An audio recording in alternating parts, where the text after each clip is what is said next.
হাম একটি ভয়ানক ভাইরাস ঘটিত রোগ।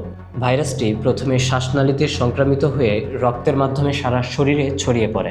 সম্প্রতি বাংলাদেশের 10টিরও অধিক জেলায় খুব তীব্রভাবে ছড়িয়ে পড়েছে হাম। হামের প্রাদুর্ভাবে ইতিমধ্যেই অর্ধশতাধিক শিশুর মৃত্যু হয়েছে। এই মার্চেই 21 জন শিশুর মৃত্যুর তথ্য পাওয়া গেছে। হঠাৎ করেই হামের প্রকোপ বেড়ে যাওয়ায় সরকার তদন্ত কমিটি গঠন করেছে। হামের জন্য নির্দিষ্ট কোনো ভাইরাস নিরোধক নেই। সাধারণত হামের টিকা না দেওয়া, মায়ের বুকের দুধ ঠিকমতো পান না করানো, শিশুকে প্রয়োজনীয় কৃমিনাশক না খাওয়ানো, অপুষ্টিসহ বেশ কিছু কারণে হামের সংক্রমণ দেখা দেয়। হামের ভাইরাসটি শরীরে প্রবেশ করার পর শিশুর রোগ প্রতিরোধ ক্ষমতা সাময়িকভাবে নষ্ট করে দেয়। এছাড়াও হামের জটিলতা হিসাবে পরবর্তী সময়ে প্রায়ই নিউমোনিয়া, মারাত্মক ডায়রিয়া হতে পারে।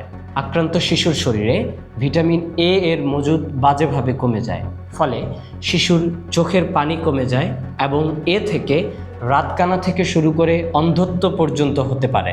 হামে আক্রান্ত অনেক শিশু কান পাকা, মুখে ঘা, মারাত্মক অপুষ্টি, মস্তিষ্কের প্রদাহসহ আরও অনেক রোগে আক্রান্ত হতে পারে।